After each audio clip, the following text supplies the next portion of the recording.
Part 1. You'll hear two university students planning a computer programming lesson. First, you have some time to look at questions 1 to 4.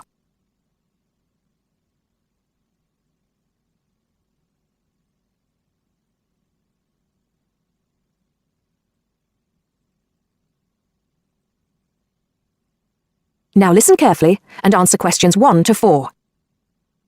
Hi, Hardeep. Is now a good time for us to plan that computer programming lesson we've been assigned? Hey, Dawn. I was just thinking about that, actually. Yes, let's get it out of the way now, shall we? I've got the instructions here. So, it says, design a 45-minute lesson for a class of 16 teenagers where they learn how to write a simple computer program in BASIC. Now, I know, of course, that BASIC is the computer language people used to use back in the 1980s when they wrote programs on microcomputers, but I'm not sure I feel very comfortable teaching anyone about it. Well, I did a bit of research yesterday and found out quite a few things, so I think we'll be okay. Great. So, what do you have in mind? Well, I think we should presume that none of the kids will know anything about BASIC, so why don't we start with a short multiple-choice quiz? It could focus on things like what BASIC is, what the letters stand for, when people used it, things like that. That sounds good. I guess it shouldn't take long. Just the first 5 minutes of the lesson, something like that. I don't think we should make the students do it on their own, though. That'd make it too much like a test. Shall we let them do it in twos so they can discuss their choices? Yes, good idea. Then we'll go through the answers with them as a whole group. Good. What next? Well, I've had an idea for the program they could write. I'll tell you about that in a minute. I think the key thing is, though, that before they actually sit at their computers, and I think we should presume that they're doing this lesson in a computer room, they make a flowchart of what they want the program to do. That's usually the best way to start writing a program. This flowchart will show all the different stages of the computer program, right? Exactly. It's probably best if the teacher stands at the board and everyone works on that together. Yes, otherwise they'll all come up with different flowcharts and it'll get confusing. Precisely. I imagine making the flowchart will take about 15 to 20 minutes. Then they use that to write their computer program. Well, actually, I think there's a stage before that. You see, the flowchart will be in English. They're going to need to be taught a few basic commands so they can write their computer program. Now I'm getting out of my depth. What kind of thing would that be? Well, for example, when you want text to appear on the screen, the command is print in capital letters, followed by the text you want to appear in double inverted commas. Oh yes, I think I've seen that before. Right. So they'll need to be taught 5 or 6 commands before they use them to write their program. Okay, so how shall we do that? With the teacher talking to the whole class again? Well, we could, but it might be more fun to make it more like a competition, where there are a few teams competing against each other. Each team has maybe 4 or 5 people in it, and they have to do some kind of matching task. You know, they match the command print with to make text appear on the screen, something like that. That sounds good. Teenagers love competing with each other. Exactly. And then, for the final part of the lesson, they use their flowchart and the commands they've learned to produce the program. Let's presume, shall we, that there are 8 computers in the room, so that's 2 students for each computer. That sounds reasonable. So, tell me more about your idea for the computer program they're going to write. Before you hear the rest of the conversation, you have some time to look at questions 5 to 10.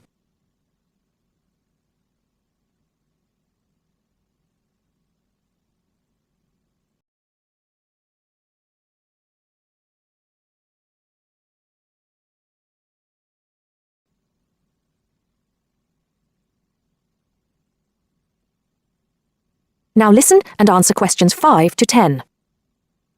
Okay, so it's a very simple program. I've actually written it down here so we can go through it together. Okay, so the first line says 10 CLS. What on earth does that mean? Well, every line of a basic computer program starts with a number. They usually go up in tens, so the first line is 10, the second 20, and so on. And CLS is the command we use in BASIC to clear the screen. Oh, I see. So that's just telling the computer to start with a blank screen. Exactly. Then we move on to the next line. So this one says 20, print, guess a number between 1 and 10. Right, I see. That appears on the screen. It's not that difficult, is it, when you get the hang of it? Let's see if I can work out the next one. 30, input I. Oh, not sure about that. Well, all that's saying is that the person playing types in a number. Input is the basic command for type in, and I just means any number you like. Oh, okay. Then what happens next depends on what the number is. So we've got 40 if I is less than 1, or if I is greater than 10. Then print, bad choice. Right, so if they type, say, 0 or 11, that appears on the screen. Exactly. And then this next line takes them back to where it asks them to type in a number between 1 and 10. That's line 50. I see. And line 60 says, if I equals 6, then print. Correct. Ah, okay. So if they've typed 6, they've got it right. And if they haven't typed 6, which is the next line, then try again comes up on the screen, and that takes them back to where they choose another number. It's clever. Well done. That is the end of part 1. You now have half a minute to check your answers.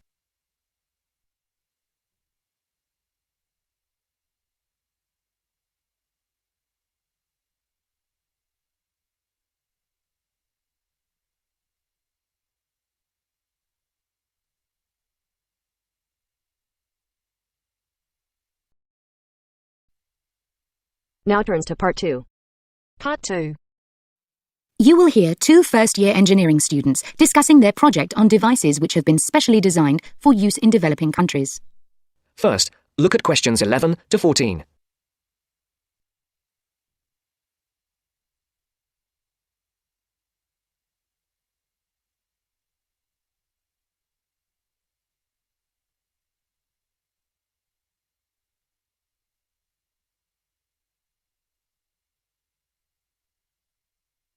Listen carefully and decide which 4 planned developments are mentioned. Hi, Aileen. Thanks for coming. No problem. We've got our presentation coming up on Tuesday, so we need to get everything prepared now. Yeah, so we're agreed that we're going to concentrate on these 2 devices which have particularly helped people in developing countries. Yes, and we'll present the information in the form of a table, so it'll be really clear for non-specialists. We'll have 3 columns, using the headings we discussed in the last seminar. OK, I've got those here. I'll make notes. So let's start with the clockwork radio and how it works. We'll obviously say how it's powered, i.e. that it's wound up. Yeah, and we'll also need to explain how the energy is stored. OK, in a spring. Fine, keep it simple.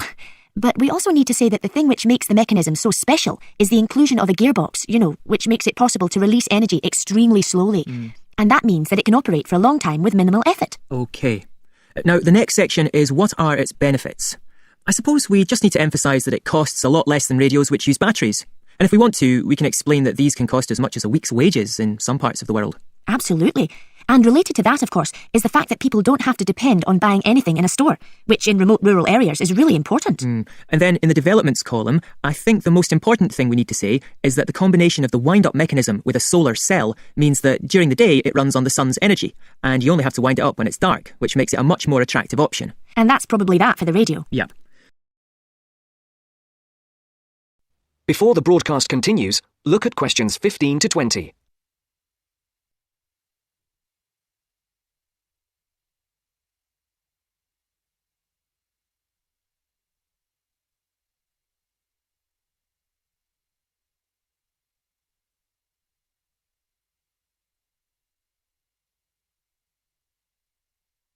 You will now listen to the second part of the talk. So we'll then move on to the solar box cooker. And again, let's keep the description of the mechanism very simple. We need to say that it uses sunlight rather than conventional fuels to cook food. But we also need to explain 2 elements of why it's so efficient. Yeah. The fact that sun's rays enter through a plastic cover. Better call it a lid. I thought it was made of glass.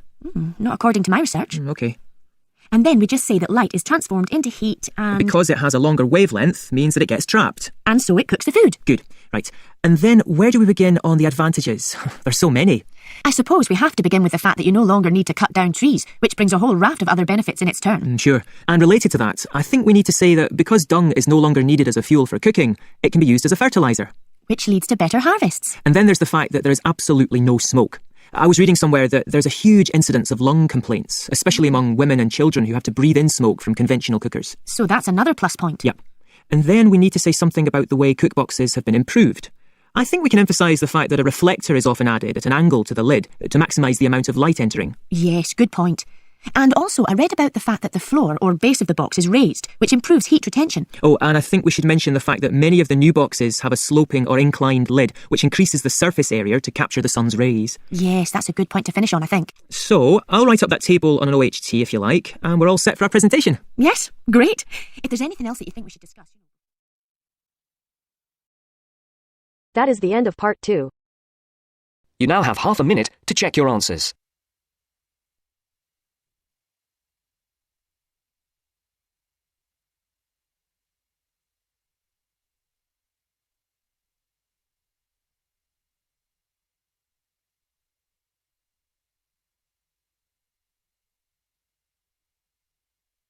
Now turns to part 3.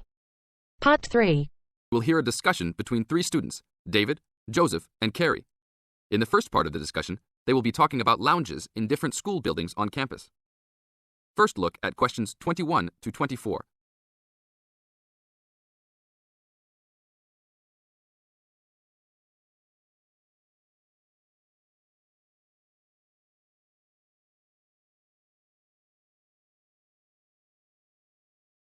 Now listen to the first part of the discussion and answer questions 21 to 24.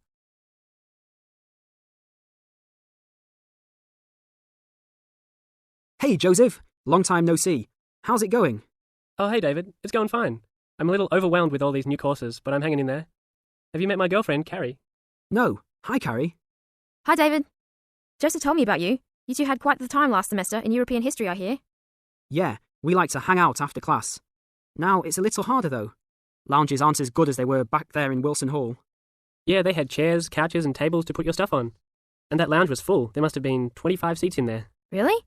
The lounge in Jones Hall, where I have my communications course, only has about 10 chairs. It's awful. We all just stand around or leave. I wish we could hang out more.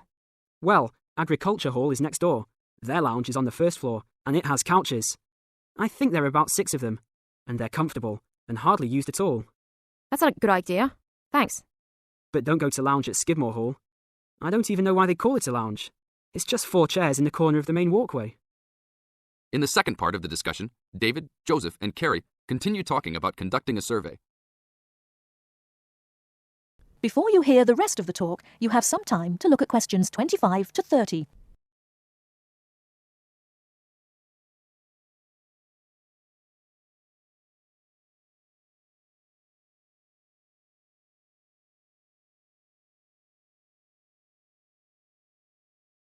Now listen and answer questions 25 to 30. Guys, we should really do something about those lounges. I mean, couldn't we gather signatures and try to get the university to improve some of the facilities? Yeah, that's a great idea. But we can't just say something random like, oh, you need to make the buildings nicer. We should come up with some kind of ranking system and have students rank buildings, how beautiful they are, how nice they are, etc. Well, if we were ranking on a scale of 1 to 3, you all know that I would rank Skidmore Hall a 1. Like I just said, that place is awful. No facilities. The bathrooms are way down in the basement. You're right. But they do have a nice balcony on the 3rd floor. That might increase its value. But you shouldn't rank the architecture. You should rank how nice the building is for students to hang out in. Oh, okay, then I agree with you. So should we do this? I think it's a great idea. But let's try it ourselves on a couple buildings so that we can work out any bugs in it. I think Wilson Hall is the best. Sure, but we've already begun. We will give a building 1 point if it has poor facilities, not enough chairs and no vending machines, that kind of thing. And give a building 2 points if it is okay or acceptable. We can rank buildings that we really like as having 3 points. So like Joseph said, I think Wilson Hall is the best. It should have 3 points for sure. And Skidmore has a 1. Now what other buildings should we rank? How about Merris Hall? No, they're not done with that one yet. But it looks like that will be a good place to hang out. How about Agriculture Hall? You said something about that hall a bit earlier. Oh yeah, they have that lounge with couches that no one uses. But that might indicate that people don't hang out there for other reasons. They don't have any drink machines. That's why I never go there. Oh, well, then I think it's an average building. Let's give it the middle ranking. I agree. It could be improved slightly, but it's got a couple of nice features. I like that lounge in that 3rd floor, for example, but the stairs are too short. I always trip when I'm walking up them. This ranking is getting complex. Okay, one building we haven't talked about is Canton Hall. What do you guys think of Canton? Is that next to the law building? Yep. It's got this excellent connecting corridor with chairs and desks to relax and work at. The cafeteria there is great too. I think that place is just as good as Wilson. Well, I've only been there once, and didn't know that was what it was called. It was kind of confusing, and it's kind of far for me to go, but I liked it. So I'll give it the middle ranking. 2 points because it had nice facilities, but a poor and confusing layout. Oh, Joseph, you like Canton Hall? I hate that place. It's so mechanical, cold and impersonal. The furniture is nice, sure, but it's the last place on campus I would go to. I give it a 1. Interesting. Well, let's write this little survey up and start passing it around. I don't have time to type it up. Can you? Sure. I'll do it after my biology class. Should we meet up at Wilson tonight around 8? Sure. No problem. We'll see you then. That is the end of part 3. You now have half a minute to check your answers.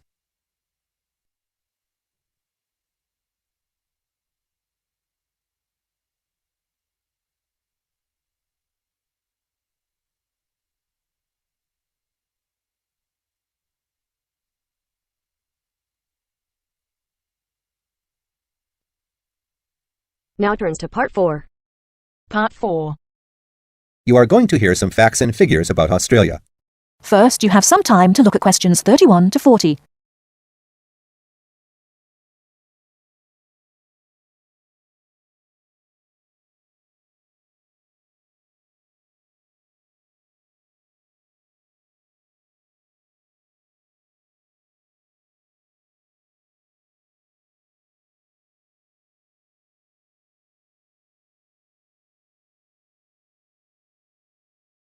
Now, listen carefully and answer questions 31 to 40.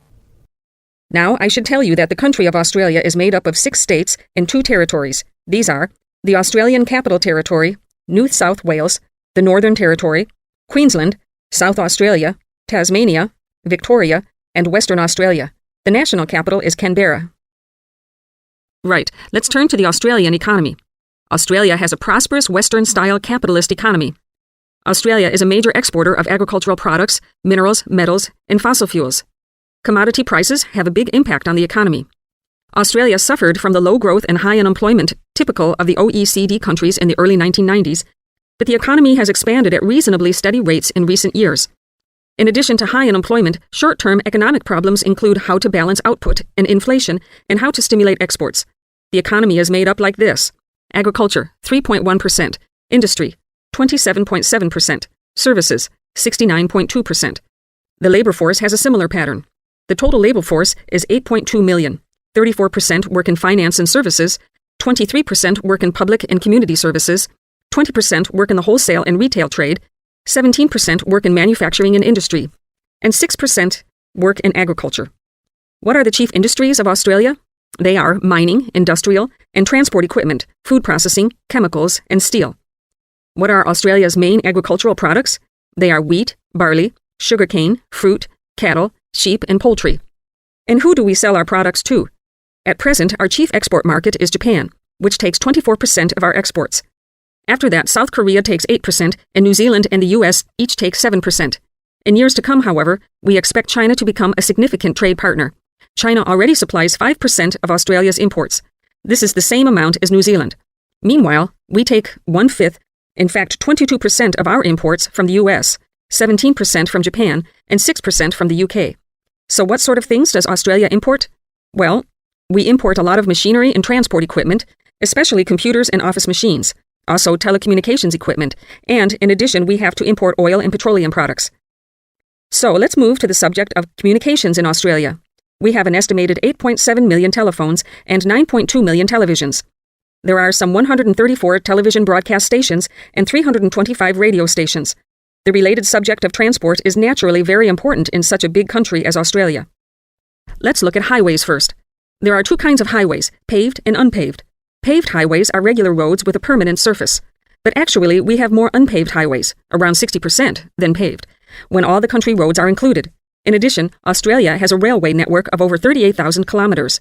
But you'll probably find it hard to believe how many airports we've got. 10? 20? 50? No, the total is 443. Of course, this includes many short runways on farms and in the outback. There are only 9 airports with runways of more than 3,000 meters. That is the end of part 4. You now have half a minute to check your answers.